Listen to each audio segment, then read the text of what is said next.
Okay, now it's time to move on to actually try working with some images. I'm going to do some of these for you, but I hope you can go through this procedures pretty much yourself using this instruction sheet, which is available, of course, on Moodle.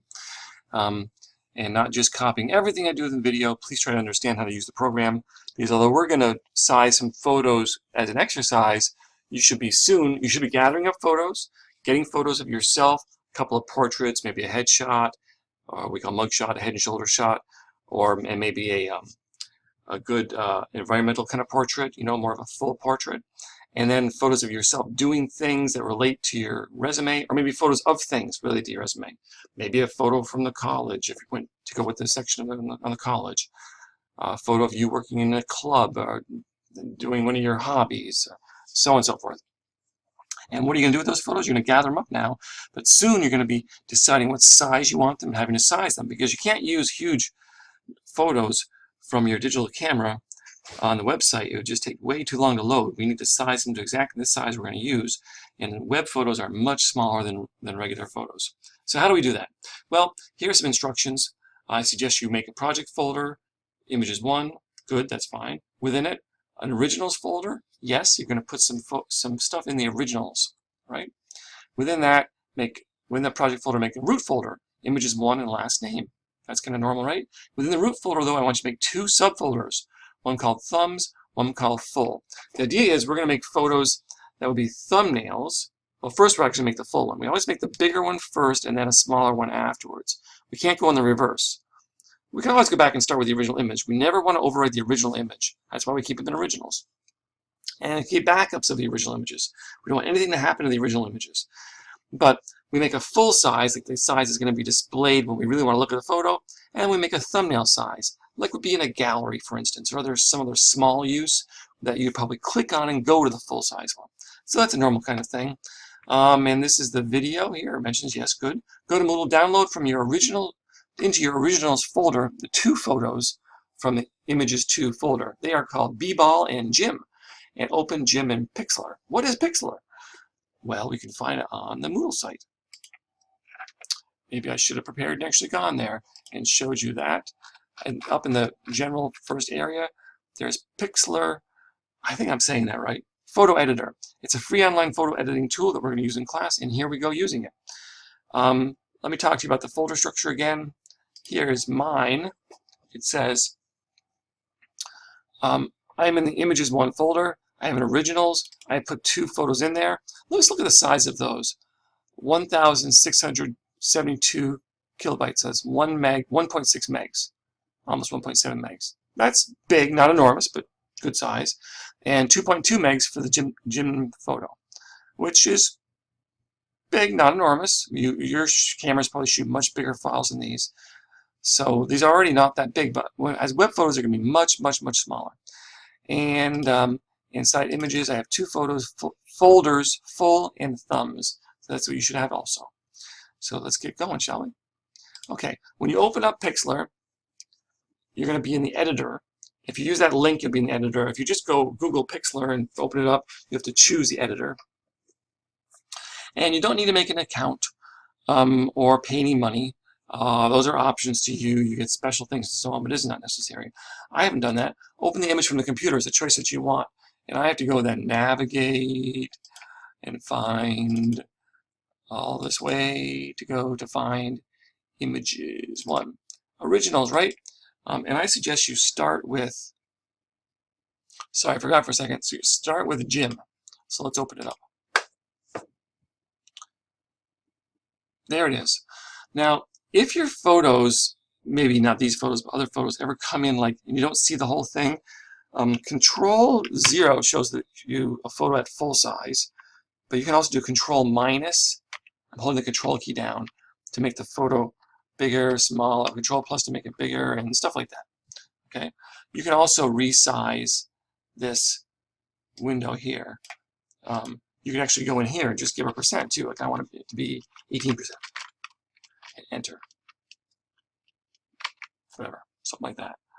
I think I want it to be a little smaller. I can see most of it there, even smaller than that. That doesn't matter. Okay, so you can change the view, and it depends on the size of your screen and all that sort of thing. So I ask you to determine if this is a vertical or horizontal. You should be able to figure that out and realize that it's common that we make set sizes. Okay?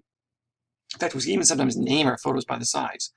If I'm making a mugshot of myself, I might make a Jack Downs mug 100. That'd be 100 pixels wide. 200 pixel wide, and so on. I actually put the number in the photo name so that I know what the width is. And we almost always are talking about width here. And depth, sometimes we're setting that, sometimes we're not. And this first way we're going to do the sizing is called image size, the image size method. And we are not going to use depth. We're going to take the full photo, whatever the photo is. We're going to say, I want that whole photo just like it is, no cropping involved, but I want to size the whole image down. So if your photo is all set, you like to crop, then you're going to size it down. Let me just stop here for a second and say, Pixlr can do lots of things besides sizing and cropping photos. Almost everything that Photoshop can do. It's very similar in lots of ways. It's a really fantastic tool and free. But if you want to know how do I make my photo look better, how do I increase the contrast, make it lighter, darker, anything else, there's a lot of help information here. But what I would usually do is I would just Google it. Google Pixlr photo, improving photo, or photo brightness, or contrast, or that sort of thing. And you're going to find tons of videos and other instruction manuals and other things that people have made online about Pixlr. There's lots of people using it. Okay, so what was I going to say? So this is a vertical. As a full, therefore it's going to be 375 pixels wide. Okay, so I'm going to go to image size. I do want to constrain proportions. I don't want it to be skewed, stretched, squeezed, pushed silly ways or anything like that. So how many wide? I said it was going to be 375 because it's a vertical. It's going to be the full size. Now what happens? Because I'm constraining the proportions, it says, okay, that means the height is going to be 545. Well, you look on the sheet and say, I thought it was going to be 500. Well, we are taking the width at a set width, and the height is what we get, because we're not cropping the photo. And in these proportions, that is it. That's how it goes. That's good. That's not unusual. Sometimes we size photos that way. It makes it look really small, but I can make it bigger. Okay, like that.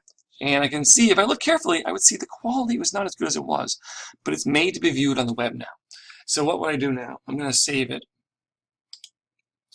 File, save. Now you might get nervous here because you think, oh, well, I don't want to overwrite my photo.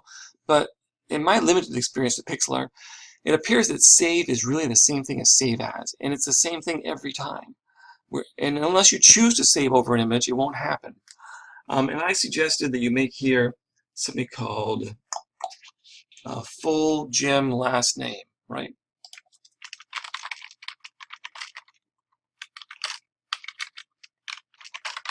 Remember, last name is your last name. I don't have to put the format or prefix, suffix or extension on there. It's going to be JPEG, and that's what we want. It's an image. What about the quality? I think to save size, you can bring the quality down. Look what happens when I do this. Look in this area here. When I go up to 75%, I get a 16. It's only 21K. That's like tiny. I suppose because it's really so tiny, it would be fine to leave it at full quality. With your own photos, I would do that. You decide what you want to do. You can look at the photo and try different things and view it if you wish. I'm going to leave mine at like 80, let's say, roughly. It doesn't have to be exactly. And now I'm going to say OK. And it's going to, this is doing a save as. Look, it's doing a save as. And when I want to put this one in, it's going to be in my full folder. So I'm going to go to my images, my root folder, my full, and say save. And that was tiny. Now I would continue along with the same method and make the thumbnail. And you can guess, this is a vertical. You could start with this photo that you've already sized because you're only making it smaller. Or you could close it up and you could go open the original again. And if you did it in the other order, you'd have to go back to the original. Because you can't take a small photo and make it bigger. And the thumbnail is going to be really tiny compared in size. Okay, let's continue along and look at the other photo. I'm going to close this one up and ask me if I want to save the image because I have not saved over it. I don't want to. And I'm going to say no. I'm going to open the other image for my photo, for my folder. And it's going to be in originals again. And this is b-ball. And here it is. It's a basketball photo. And I've seen pretty much the whole thing when it opened up, and that's good. Okay, is this a horizontal or vertical? You know that, right? All right, so this method I call, the other method was called, at least I call it, image size method. And this method I call image size / crop method, because we start the same way. I'm going to say, but I have to realize, this photo, if I go to image size, I'm going to be, I can try it, image size. What would happen if I made the width 500? Well, the depth is now less than 375. And that would be bad, right? Because I can't then turn around and make it bigger if I've already made it smaller. So instead, I'm going to choose this number to change to 375. So I'm setting the height to my set value, because this time I'm going to crop, right? So my width is going to have to change. I'm going to be cropping my width. Depending on the proportions of your photo and what you're trying to do, and by the way, you would do this because you really, really want it to be a certain size. This is common in photo galleries.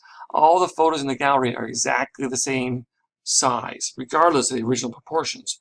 It's often a squarish size. So there's cropping involved, all the little photos. But then when you go to the full-size photo, it's often actually a slightly different proportions. Because if you want your gallery to be all geometrical and all line up, then you have to size that way. We'll do it for both the full and the thumb, though. So this is where we want to go. We want to make it whichever of these fits, 375 or 500, in this case 375, and we will change, in this case we know we will be changing the width. So I say okay, it makes it look really small, but that's okay. Oops, I don't want to go bigger than I can see there. Okay, so now I'm going to use my cropping tool. No restrictions, okay, and I'm just going to start to draw. And when I do, I'm going to be watching over here, the width and height. So if I do the full height, of course it's 375. It was supposed to be, that's what I made it, right? But look at my width. It's now 484. Okay, well I can just make it a little bit wider. I could get exactly 500. It takes a little bit of trick to get it there. Okay, but is that really the part of the photo I want to show? I can now move this box around a little bit, making sure I don't go off the photo. And I can say, that's what I want right there. Good. And then I can, if I double click on there, the crop will be accepted. By the way, I got a little bit off, didn't I? I'm going to redo. You can always do Control Z. I'm going to go to 500 again.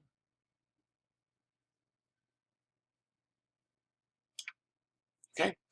And I'm going to make sure I've got it in the photo properly.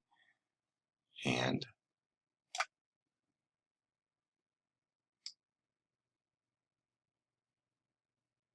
I'm going to leave it there. And I'm going to double click in it, or I could do some other things to make it take effect. And there it is. Boom.